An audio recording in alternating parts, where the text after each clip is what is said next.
आजकल जहां जहां दुनिया में युद्ध चल रहे हैं, उन युद्ध के बाद जो सबसे बड़ा डर बचता है वो होता है परमाणु बम का।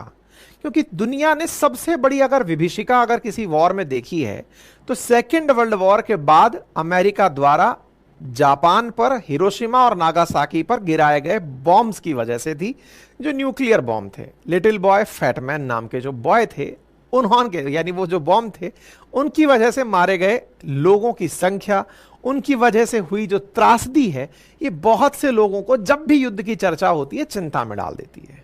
चलिए ये तो समझ में आता है, लेकिन बम गिराने वाले को भी जब चिंता सताने लगे तो सुर्खी बन जाती है। उन्हें चिंता सताने लगे जिन्होंने कभी बम गिराया है, तो आपके दिमाग में एक ही व्यक्ति का नाम आता है और वो नाम है पुतिन का। और आना भी चाहिए, क्योंकि रशिया यूक्रेन वॉर को भी चलते हुए 2.5 साल से ऊपर हो गया है। ऐसे में कब तक वॉर चलता रहेगा? और अब तो यूक्रेन में प्रधानमंत्री खुद भारत के पहुंचे हुए हैं, विश्वगुरु पहुंचे हुए हैं।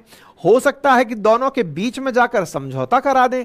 भाई इंडिया को तो हम इसी रोल में देखते हैं कि पीस मेकर्स हैं। पोलैंड वाले बोल रहे हैं कि भारत अगर आया है, भारत में वो स्थित वो है कि ये दोनों को बिठाकर शांति स्थापित करवा सकता है। इस तरह की चर्चाएं मीडिया में चल रही हैं। ऐसे में बड़ा सवाल यह है कि क्या अमेरिका को केवल पुतिन का ही डर है क्या कि वो बम गिराएंगे कि नहीं? अभी एक सीक्रेट डॉक्यूमेंट सुर्खियों में चल रहा है। न्यूयॉर्क टाइम्स ने एक खबर छापी है और उसमें अमेरिका का वो डर उजागर हुआ है, जिसमें वो पुतिन से तो डरे हुए हैं ही, उन्हें अब ये डर लगने लग गया है कि केवल पुतिन ही नहीं, नॉर्थ कोरिया, चाइना, ये तीनों मिलकर बम गिराएंगे मेरे ऊपर। और इसके लिए अमेरिका सीक्रेटली तैयारी कर रहा है। कि देखो, अब तक तो पुतिन का डर था, क्योंकि पुतिन यूएसएसआर के प्रतिनिधि बनकर बैठे हुए हैं। रशिया ही सेकंड टॉप मोस्ट वो पावरफुल कंट्री है जो अमेरिका के लिए हमेशा थ्रेट रही है। ऐसे में अब इनका डर वाइड हो चुका है। ऐसी खबर निकलकर आ रही हैं कि अमेरिका के अंदर एक सीक्रेट डॉक्यूमेंट रिवील हुआ है, जिसमें यह पता चला है कि अमेरिका इन तीनों देशों से कंबाइंड रूप से निपटने की तैयारी कर रहा है, यह मानते हुए कि अगर इनने हमला किया तो हम क्या करेंगे। ऐसा मैं क्यों कह रहा हूं? ऐसी स्थितियां बनी जब यूक्रेन और रशिया शुरू हुआ। उसके बाद रशिया यूक्रेन वॉर जब शुरू हुआ, उस दौरान रशिया वालों ने अमेरिकी सैंक्शंस के विरोध में एक ट्रीटी थी इन लोगों के बीच में, जिसे स्टार्ट ट्रीटी कहा करते थे, उससे किनारा कर लिया और कहा कि सुनिए सर, आप अब हमारे देश में आकर ये नहीं देख पाएंगे कि हमारे न्यूक्लियर वेपन कहां हैं। असल में इन दोनों देशों ने एक दूसरे को इज्जत बख्शते हुए 1991 में एक ट्रीटी कर ली थी कि देखो, दुनिया में टेंशन ना रहे, इसलिए आप हमारे बम देख लो, हम आपके देख लेंगे। आप हमारी साइट विजिट कर लो, हम आपकी विजिट कर लेंगे। दोनों निश्चिंत रहेंगे, जब चाहेंगे निरीक्षण कर लेंगे। साफ साफ इन्होंने उस ट्रीटी से किनारा कर लिया। बोले सर, अब आप नहीं देख पाओगे कि हम क्या तैयारी कर रहे हैं। रशिया ने किया, समझ में आया। चाइना कर गया, यह तो साहब बहुत बड़ी चिंता की बात बन गई।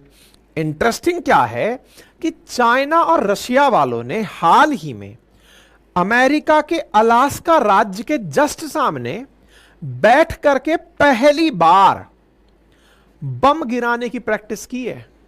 अगर आप नक्शा देखें तो केवल बेरिंग स्ट्रेट ही है जो अमेरिका और रशिया को एक दूसरे से सेपरेट करती है।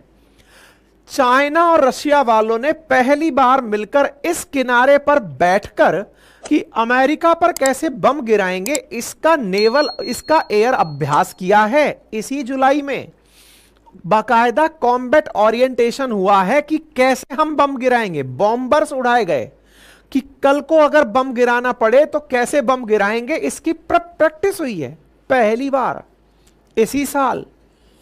अमेरिका का डर हल्का नहीं है। जॉइंट मिलिट्री एक्सरसाइज हुई है।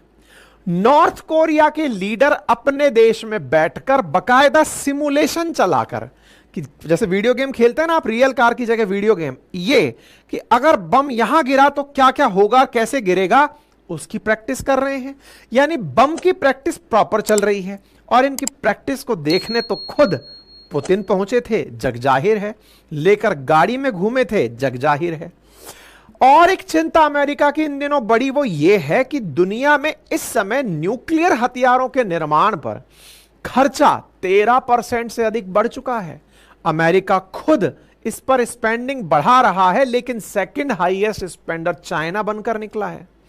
इसी के चलते बाइडेन का एक secret nuclear strategy Joe Biden ने अप्रूव किया हुआ था चाइनीज थ्रेट को ध्यान में रखते हुए, वो लीक हो गया है। न्यूयॉर्क टाइम्स में छपी खबर के अनुसार बाइडेन ने प्रॉपर तरीके से एक प्लान बनाया है और वो फरवरी में ही अप्रूव कर चुका था कि देखो, चाइना असली थ्रेट है हम लोगों की।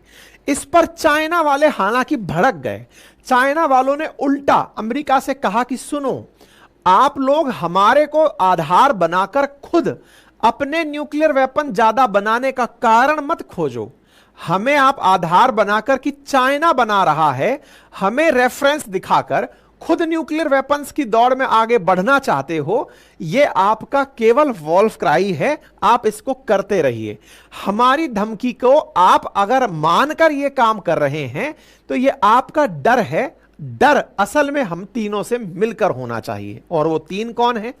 चीन, रूस और उत्तर कोरिया। इसी को ध्यान में रखते हुए अमेरिका ने न्यूक्लियर एम्प्लॉयमेंट गाइडेंस जारी की है कि अगर हमारे ऊपर हमला हुआ तो हम क्या करेंगे। और पता चलता है कि इसी साल 20 अगस्त 2024 को ही अमेरिका के द्वारा इसे अप्रूव भी कर दिया गया, क्योंकि अमेरिका मानता है कि उसे चाइना से बहुत बड़ा थ्रेट है। और इसके पीछे का तथ्य क्या है कि चाइना ने अपने 2030 तक न्यूक्लियर वेपन्स की संख्या को बढ़ाकर 1000 करने का लक्ष्य रखा है। मैं आपको जानकारी दूं कि वर्तमान में दुनिया में अगर न्यूक्लियर वेपन्स की संख्या की बात की जाए तो रशिया दुनिया में सबसे अधिक न्यूक्लियर हथियार रखता है, लगभग 5,500। उसके बाद नंबर 2 पर अमेरिका आता है 5,000 के साथ।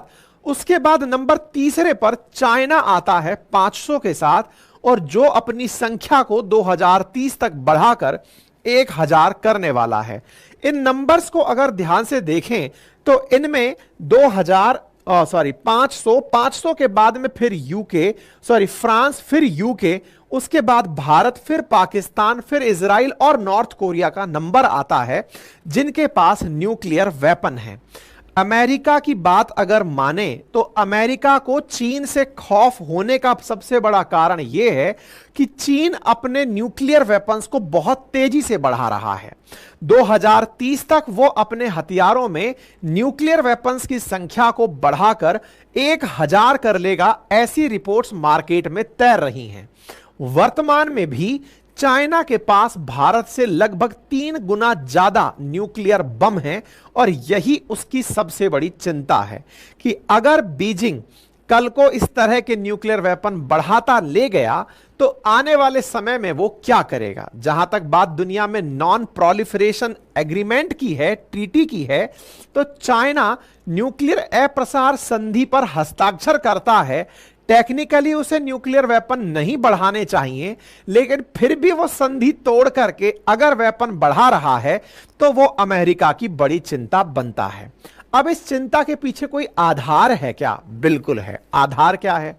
असल मायने में चाइना ने हाल ही में जो रशिया के साथ ड्रिल की, ये तो तात्कालिक कारण दिख रहा है अमेरिकियों के डरने का। एक इसके पीछे का आधार और भी है, और वो पीछे का आधार क्या है?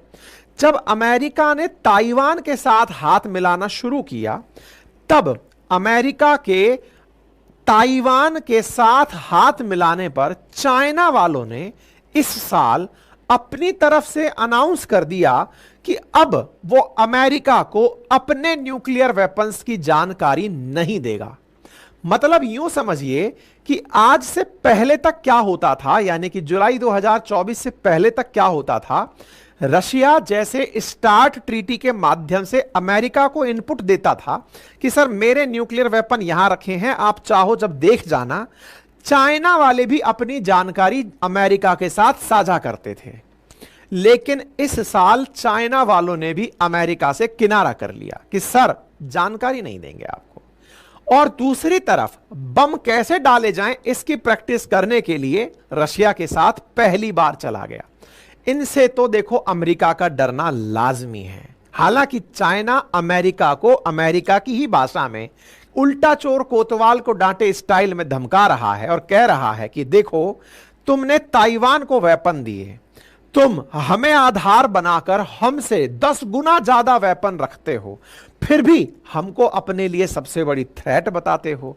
बोले ये आपकी केवल और केवल खुद की बनाई हुई एक ऐसी स्ट्रेटजी है जिससे दुनिया का डर दिखाकर कि मुझे उसका डर है, जिसके पास सबसे अधिक हथियार हैं वो अपने हथियार बनाए जाना रखना इसलिए जारी रखता है क्योंकि उसे असल मायने में कोई बराबर का दुश्मन नहीं मिल रहा है। देखना होगा कि अमेरिकी ये डर दुनिया में अमेरिका के वर्चस्व को कितना ज्यादा चैलेंज करता है। अमेरिका क्या वाकई में एक दिन इस हालत तक पहुंचेगा कि उसे इतने सारे देश मिलकर एक साथ टारगेट करेंगे? क्योंकि वर्तमान में जो हालात बन रहे हैं ये तो दुनिया में तय है कि एक दिन दुनिया में महाविध्वंस होगा, और वो महाविध्वंस कब होगा वो किसी सन की राजनेता पर निर्भर करेगा। सन की राजनेताओं में अगर ट्रंप की वापसी अमेरिका में होती है तो बहुत हद तक ये माना जाएगा कि दुनिया उस बम के बिल्कुल बुरादे पर ही जाकर बैठ गई है। ऐसा मैं क्यों कह रहा हूं? क्योंकि दुनिया में जो स्थितियां वर्तमान में बन रही हैं, सत्ताएं उन देशों के पास जो पावरफुल हैं उनके पास रिटेन रह रही हैं, उनके वेपन्स लगातार बढ़ रहे हैं। यूनाइटेड नेशंस जिसका इस्तेमाल परमाणु निशस्त्रीकरण के लिए होना था, वेपन्स ना बनाए दुनिया, हथियारों की होड़ करे दुनिया, होड़ ना करे दुनिया, युद्ध आपस में ना करे, उन सब चीजों के बावजूद भी सब युद्ध होते चले जा रहे हैं, परमाणु हथियार बढ़ते जा रहे हैं। किसी ना किसी दिन किसी की तो सरकेगी, और जिस दिन सरकेगी उस दिन सब स्वाहा हो जाएगा, क्योंकि ये परमाणु हथियार अपनी आवश्यकताओं से कई गुना अधिक बनाए जा चुके हैं। जब 1-2 परमाणु बम गिराकर जापान आधे से ज्यादा को तहस नहस किया जा सकता है, तो 5000 बम बनाकर रखने की अमेरिका की आवश्यकता क्या है? मतलब एक बम गिराया उसके ऊपर दूसरा गिराया, रशिया को आवश्यकता क्या है इतने बम बनाने की कि जिसकी वजह से अगर कोई देश खुद ही खुद के बमों के साथ फूट गया तो हालात क्या होंगे, विचार करके देखिए। तो दुनिया अपने आप को ऑलरेडी बम के मुहाने पर लेकर बैठी है, बारूद के ढेर पर बैठी है। अब यहां पर कौन तीली जलाएगा, तैयारी इसकी है। युद्ध जो हो रहे हैं उनको देखकर यह तो तय है कि ये किसी ना किसी दिन उस स्थिति तक तो पहुंचेंगे जब हर देश एक दूसरे के लिए बड़ी मुसीबत बन जाएगा। बाकी आप इस विषय पर क्या सोचते हैं, अपनी राय जरूर रखें।